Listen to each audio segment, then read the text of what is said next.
علامہ اقبال کا ایک مشہور شعر ہے، دشت تو دشت ہیں دریا بھی نہ چھوڑے ہم نے، بحر ظلمات میں دوڑا دیے گھوڑے ہم نے۔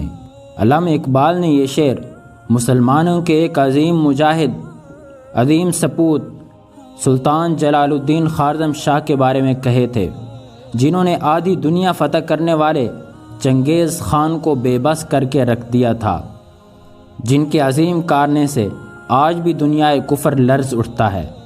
آج کی ویڈیو میں ہم ان کے اسی کارنامے کے حوالے سے آپ کو آگاہ کریں گے، لیکن ویڈیو دیکھنے سے پہلے آپ سے گزارش کرتے ہیں کہ ہمارے چینل کو سبسکرائب کریں اور ساتھ میں لگے گھنٹی کے بٹن کو دبائیں تاکہ علمی، ادبی اور تاریخی ویڈیو آپ کو بر وقت مل سکے۔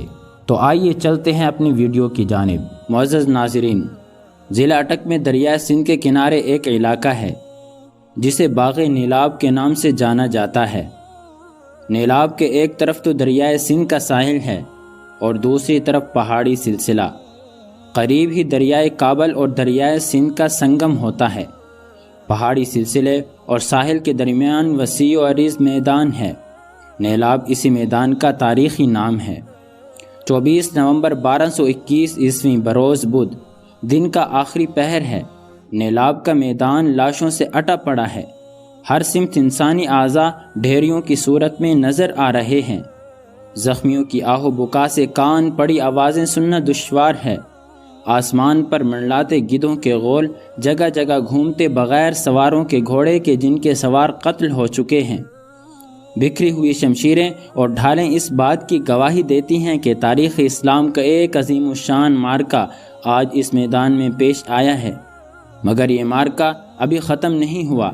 ساحل کے ساتھ جہاں پہاڑی سلسلہ ختم ہوتا ہے، وہاں اب بھی شمشیر میان سے باہر ہیں۔ گھوڑے پر سوار ایک آہن پوش جوان مرد اب بھی دشمن سے مد مقابل ہے۔ شمشیر زنی کا مقابلہ جاری ہے۔ سوار اگرچہ مکمل طور پر جنگی لباس میں ہے، مگر اس کی وجاہت، دلیری اور اس کے گرد موجود حفاظتی دستہ اس بات کی نشاندہی کرتا ہے کہ یہ سوار اپنے لشکر کا سالار ہے۔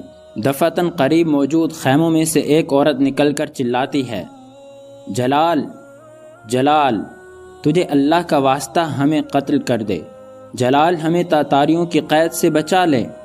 یہ سالار سلطان جلال الدین خوارزم شاہ ہے، صدیوں پرانی سلطنت خوارزم کا سلطان جو کئی سال سے تاتاریوں سے نبرد آزما ہے۔ جلال الدین نے کئی دفعہ تاتاریوں کے لشکر کو شکست سے دوچار کیا، مگر اس دفعہ تاتاریوں کا سالار چنگیز خان بذات خود اس کا مد مقابل ہے۔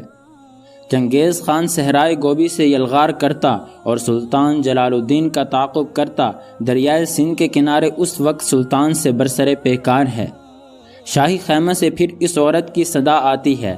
یہ خاتون سلطان کی والدہ ہیں اور خیمہ میں سلطان کی ازواج اور شاہی خاندان کی دیگر عورتیں اور بچے ہیں۔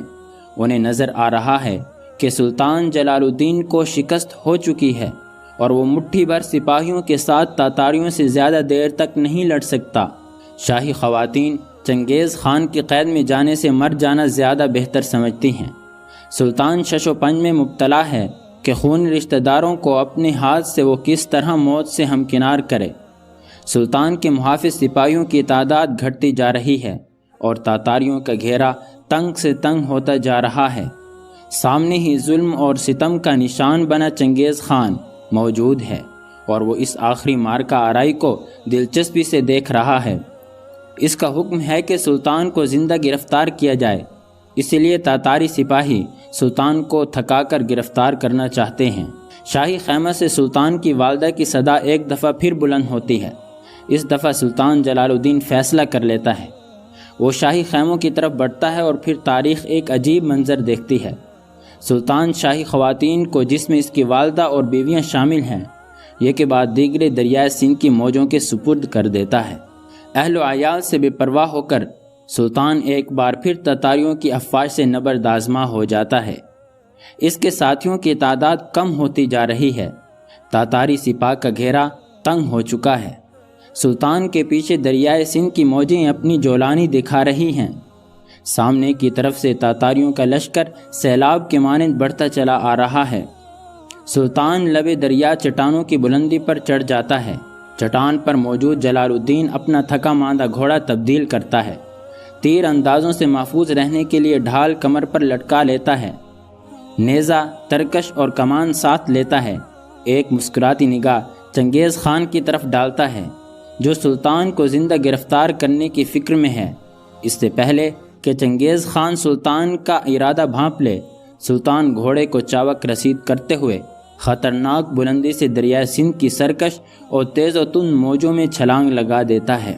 موجوں میں گرجدار آواز پیدا ہوتی ہے، پانی کئی فٹ اوپر اچھلتا ہے۔ چند ثانیوں کے لیے سلطان پانی میں غائب ہو جاتا ہے، مگر اگلے ہی لمحے سلطان جلال الدین گھوڑے کی پشت سے چمٹا نظر آتا ہے۔ نومبر کا مہینہ ہے، دریا کا پانی یخ بستا ہے، اوپر سے سلطان کا جسم زخموں سے چور ہے، مگر سلطان کمال ہمت کا مظاہرہ کرتے ہوئے گھوڑے کی پشت سے چمٹا رہتا ہے۔ وفادار گھوڑا اپنے سوار کو لے کر تیرتے ہوئے کنارے کی طرف بڑھنے کی کوشش کرتا ہے۔ پانی کی لہریں کبھی اسے ساحل کے قریب کر دیتی ہیں تو کبھی دور۔ لہروں سے لڑتے ہوئے آخرکار سلطان کا گھوڑا دوسرے کنارے پر پہنچنے میں کامیاب ہو جاتا ہے۔ کنارے پر پہنچ کر سلطان اپنا نیزہ زمین میں گاڑ دیتا ہے اور ایک نگاہ دوسرے کنارے پر موجود فاتح مگر بے بس چنگیز خان کے چہرے پر ڈالتے ہوئے ایک کہکہا بلند کرتا ہے۔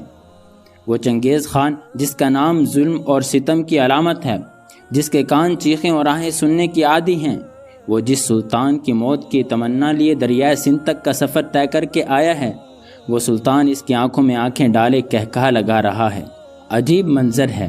انسانی کھوپڑیوں کی مینار بنانے کا شوقین چنگیز خان شاید اس سے پہلے اتنا بے بس کبھی نہ ہوا ہو۔ جنگ جیت کر بھی وہ سلطان پر قابو پانے میں ناکام رہا ہے، اور سلطان دریا کے دوسرے کنارے پر بیٹھا کہکہا لگا رہا ہے۔ چنگیز خان کے منہ سے بے ساختہ نکلتا ہے، بیٹا ہو تو ایسا ہو، وہ باپ بڑا خوش قسمت ہے کہ جس کا بیٹا اتنا بہادر ہے۔ چند جوشیلے سردار چنگیز خان سے تیر کر دریا عبور کرنے کی اجازت طلب کرتے ہیں، مگر دریا کی تیزی دیکھتے ہوئے چنگیز خان انہیں منع کر دیتا ہے۔ معزز ناظرین، یہ منظر 1221 عیسوی میں دریائے سندھ کے کنارے پیش آنے والے اس جنگی مارکے کو پیش کرتا ہے کہ جس میں سلطان جلال الدین خوارزم شاہ نے دلیری اور جواں مردی کی وہ اعلیٰ مثال قائم کی جس کی نظیر آج تک تاریخی پیش کرنے سے قاصر ہے۔ 20 فٹ بلندی سے گہرے اور تیز رفتار دریا میں زخمی حالت میں چھلانگ لگانا اور پھر بخیر و عافیت دوسرے کنارے تک زندہ سلامت پہنچ جانا انسانی عقل و شعور سے باہر ہے۔ سلطان جلال الدین وہ جواں مرد ہے کہ جس نے منگولیہ سے اٹھنے والی تاتاری سیلاب کے آگے بند باندھنے کی کوشش کی۔ چنگیز خان کی قیادت میں منظم ہونے والی تاتاری وحشی قبائل اس وقت کی آباد دنیا کے تقریباً آدھے حصے کو متاثر کر گئے، مگر ایک مرد آہن نے اپنے چند مٹھی بھر سپاہیوں کے ساتھ ان کا غرور خاک میں ملا دیا۔ ناظرین، تاریخ اسلام میں اس کے علاوہ بھی بڑے بڑے عظیم مجاہد پائے جاتے ہیں، مثلاً سلطان صلاح الدین ایوبی ہوں، یا محمود غزنوی، یا ارطغرل الغازی، یا سلطنت عثمانیہ کے بانی عثمان ہوں، یا اس کے علاوہ دوسرے بڑے بڑے عظیم مجاہد ہوں۔ اگر ان کی تاریخ بیان کی جائے تو کتابوں کے ورق ان کو بیان کرنے سے قاصر ہیں۔ انہوں نے تاریخ اسلام میں ایسے عظیم الشان کارنامے سر انجام دیے ہیں کہ آج بھی دنیا کفر ان کے کارنامے سن کر لرز جاتی ہے۔ محمد بن قاسم نے 17 سال کی عمر میں ہندوستان میں ایک عورت کی آواز پر لبیک کہتے ہوئے اپنے چند نوجوانوں کے ساتھ حملہ کیا اور یہاں کے مسلمانوں کو آزادی دی۔ اللہ تعالیٰ سے دعا ہے کہ اللہ ہمیں ایک بار پھر محمد بن قاسم عطا فرمائے۔ اللہ دوبارہ سلطان صلاح الدین ایوبی بھیجے جو آج بھی مقبوضہ بیت المقدس کو آزاد کرائے۔ اللہ سے دعا ہے کہ اللہ دوبارہ محمود غزنوی بھیجے جو آج بھی مسلمانوں کی عورتوں اور ماؤں بہنوں کی عزتوں کی حفاظت کر سکے۔ معزز ناظرین، اگر ہم دنیا میں دوبارہ اپنا مقام حاصل کرنا چاہتے ہیں، اگر دوبارہ دنیا پر حکمرانی کرنا چاہتے ہیں تو ہمیں ان مجاہدین کے نقش قدم پر چلنا ہوگا۔ سلطان جلال الدین خوارزم شاہ کی طرح بہادری دکھانی ہوگی۔